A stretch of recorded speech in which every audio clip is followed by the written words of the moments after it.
Capítulo 2. A visão transformada do eu. Vejamos o que Paulo diz em 1 Coríntios 4, 1 e 2.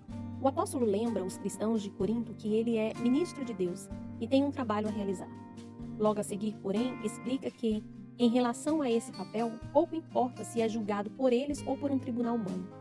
A palavra traduzida por julgado tem o mesmo significado de ser alvo de um veredicto. Como vimos no capítulo anterior, Madonna anseia por um veredicto ou selo de aprovação ilusória.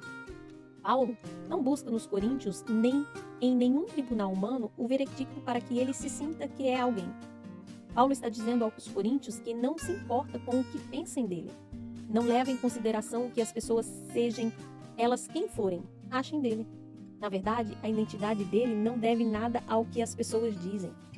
É como se dissesse: não me importa o que vocês pensam. Não me interessa a opinião das pessoas. A autovalorização de Paulo, sua autoconsideração e sua identidade não estão de forma alguma ligadas ao veredicto e à apreciação que as pessoas têm dele. A identidade de Paulo pode não estar presa à opinião alheia, mas e quanto a nós? Como alcançamos esse estágio de não sermos controlados pela opinião dos outros? Muitas pessoas diriam que a resposta é óbvia. Praticamente todos os conselheiros que conheço afirmariam que não devemos levar em consideração o que os outros pensam sobre nós.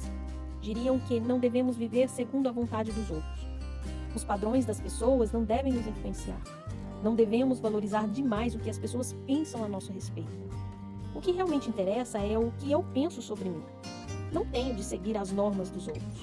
O que interessa de fato são os meus valores, aqueles que eu mesmo determino. Em suma, eis o que diriam: decida quem você quer ser e seja, pois o que realmente interessa é como você se enxerga. Ao que parece, a sociedade moderna conhece apenas uma forma de lidar com a baixa autoestima. E o remédio é a autoestima elevada. Dizemos às pessoas nessa situação que ela é extraordinária e deve se ver dessa maneira. Incentivamos a pessoa a examinar todas as coisas maravilhosas que realizou na vida. Dizemos a ela que pare de se preocupar com o que os outros pensam. Dizemos que ela precisa estabelecer seus critérios e viver de acordo com eles, e então fazer a própria avaliação de si mesma. A abordagem de Paulo não poderia ser mais diferente. Para ele, tanto faz ser julgado pelos coríntios ou por um tribunal humano. E ele vai mais adiante. Paulo nem mesmo julga a si próprio. É como se ele dissesse: não me importo com o que vocês pensam, nem mesmo com o que eu penso. Não considero a opinião de vocês a meu respeito, nem mesmo a minha opinião a meu respeito. O fato de Paulo ter a consciência limpa não faz diferença. Observe com atenção o que ele diz no versículo 4. Minha consciência está limpa, mas isso não me torna inocente. A consciência dele pode estar limpa, mas Paulo sabe que a consciência limpa não faz dele um homem inocente. Hitler, talvez, tivesse a consciência limpa, mas isso não significa que ele era inocente. O que Paulo responderia a quem lhe mandasse estabelecer os próprios padrões morais? Responderia que isso não passa de uma armadilha na qual ele não cairá, pois é um ardil afirmar que não devemos levar em conta os padrões alheios e que devemos estabelecer nossas próprias normas. Isso não é resposta. Elevar a autoestima vivendo de acordo com os nossos critérios ou com os critérios alheios parece uma solução espetacular, mas não é o suficiente. Nem pode ser. Não consigo viver segundo os critérios de meus pais, e isso me faz sentir péssimo. Eu não consigo viver segundo os seus padrões, e isso me faz sentir péssimo. Eu não consigo viver segundo os critérios da sociedade, e isso me faz sentir péssimo. Talvez seja melhor estabelecer meus próprios padrões, mas também não consigo viver de acordo com eles, a não ser que sejam demasiadamente frouxos. Padrões frouxos respondem a essa questão? De jeito nenhum. Isso me faz sentir péssimo, porque vejo, então, que sou o tipo de pessoa que tem baixos padrões morais. Tentar alavancar a autoestima, seguindo nossos critérios ou os critérios de terceiros, é uma armadilha. Não é a resposta. Vemos, assim, que Paulo não busca sua identidade nos cristãos de Corinto. Não espera que eles lhe deem o veredito que ele é alguém. Ele não busca neles o sentido de sua identidade. Também não o busca em si mesmo. Paulo sabe que acompanhar certos critérios na tentativa de conquistar a autoestima é uma grande armadilha. Agora começaremos a ver onde Paulo encontra o senso que tem de si mesmo, o senso de identidade. Cuidado! Nesse ponto, Paulo sai totalmente da rota comum. Paulo avança para um território que nos é completamente desconhecido. Paulo foi um homem de estatura impressionante. Acho difícil discordar daqueles que o colocam entre os 6 ou 7 líderes mais influentes da história humana. Paulo tinha grande estabilidade, profunda influência e uma incrível confiança. O apóstolo seguia adiante e nada o inquietava. Mesmo assim, em 1 Timóteo ele diz: Cristo Jesus veio ao mundo para salvar os pecadores, dos quais eu sou o principal. Ele não diz eu era o principal, mas eu sou o principal. Resumindo, eu sou o pior deles. Isso foge às nossas categorias. Não estamos acostumados a pessoas tão confiantes que afirmam serem as piores pessoas deste mundo. Não estamos acostumados a pessoas assim tão honestas e tão conscientes de todo tipo de falhas morais e ainda assim com equilíbrio e confiança incríveis. Não conseguimos ser assim. Sabe por quê? Porque julgamos a nós mesmos. Mas Paulo não faz isso. Quando afirma que não admite ser julgado pelos coríntios, nem por si mesmo, ele está dizendo que está consciente de seus pecados, mas não os conecta a si nem à sua identidade. Seus pecados e sua identidade não estão ligados um ao outro. Paulo se recusa a entrar nesse jogo. Ao enxergar um pecado, o apóstolo não permite que ele destrua a sua identidade. Ele não faz essa conexão. Da mesma forma, diante de um bom desempenho, o apóstolo não se parabeniza. Ele enxerga todos os tipos de pecados que tem, e todos os tipos de realizações, mas se recusa a interligá-los à sua pessoa ou identidade. Embora o apóstolo se considere o principal dos pecadores, esse fato não o impedirá de realizar a obra a qual foi chamado. Não poderíamos ser mais diferentes de Paulo. Se eu me vir como uma pessoa ruim, não terei autoconfiança. Se me achar pecador, cheio de orgulho, cobiça sexual, ira, ganância e outras coisas das quais Paulo afirma ter o coração cheio, eu não terei confiança. Por quê? Porque julgarei a mim mesmo. Estabelecemos nossos padrões e depois nos condenamos. Dessa forma, o ego nunca fica satisfeito. Nunca. Paulo está afirmando algo impressionante. Não me importo com o que vocês pensam, nem com o que eu penso. Paulo nos leva a um território completamente novo e desconhecido. Seu ego não está inflado, está saciado. Paulo está falando sobre humildade. Embora eu não goste de usar a palavra humildade, pois o que Paulo descreve não tem nenhuma relação com a nossa ideia de humildade. O apóstolo está afirmando que alcançou um estágio no qual o ego não chama a atenção para si, assim como qualquer outra parte do corpo. Paulo alcançou um patamar em que não pensa mais em si mesmo. Quando ele faz algo certo ou errado, não mais relaciona o fato a si mesmo. Em Cristianismo Puro e Simples, Luiz faz uma observação brilhante sobre humildade segundo o Evangelho no final do capítulo sobre orgulho. Depois que encontramos uma pessoa verdadeiramente humilde, Luiz afirma: não saímos da presença dela afirmando que se trata de alguém humilde. Pessoas assim nunca afirmam que são insignificantes. Quem vive dizendo isso é, na verdade, obcecado por si próprio. Depois de conversarmos com alguém que tem a humildade do Evangelho, o que impressiona é quanto essa pessoa se interessou por nós.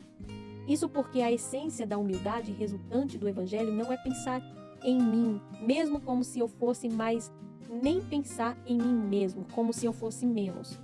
É pensar menos em mim mesmo. A humildade do Evangelho mata a necessidade que tenho de pensar em mim. Não preciso mais ligar as coisas à minha pessoa. Essa humildade dá fim a pensamentos como: estou nessa sala com essas pessoas. Isso faz com que seja bem visto por elas? Estar aqui me faz bem? A humildade baseada no Evangelho significa que não relaciono mais cada experiência e cada conversa à minha pessoa. Na verdade, deixo de pensar em mim mesmo. É a liberdade que vem do autoesquecimento. É o descanso bendito que somente o autoesquecimento nos oferece. A humildade verdadeira que brota do Evangelho significa ter o ego satisfeito, não inflado. Trata-se de algo absolutamente singular. Estamos falando de autoestima elevada? Não. De baixa autoestima? De jeito nenhum. Isso em nada se relaciona com a autoestima. Paulo simplesmente se recusa a entrar nesse jogo. Ele deixa bem claro: não me importo com a sua opinião, mas também não me importo com a minha. E esse é o segredo. A pessoa verdadeiramente humilde não é aquela que se odeia ou se ama, e sim a que tem a humildade do Evangelho. É uma pessoa que se esquece de si mesma e cujo ego é igual aos dedos dos pés. Eles simplesmente exercem sua função. Não imploram por atenção. Os dedos simplesmente trabalham. O ego simplesmente trabalha. Nem o ego, nem os dedos chamam a atenção para si. Aqui vai um teste bem simples. A pessoa que se esquece de si mesma não se sente ferida. Não fica mal quando criticada. A crítica não acaba com ela. Não lhe tira o sono. Não a incomoda. Por quê?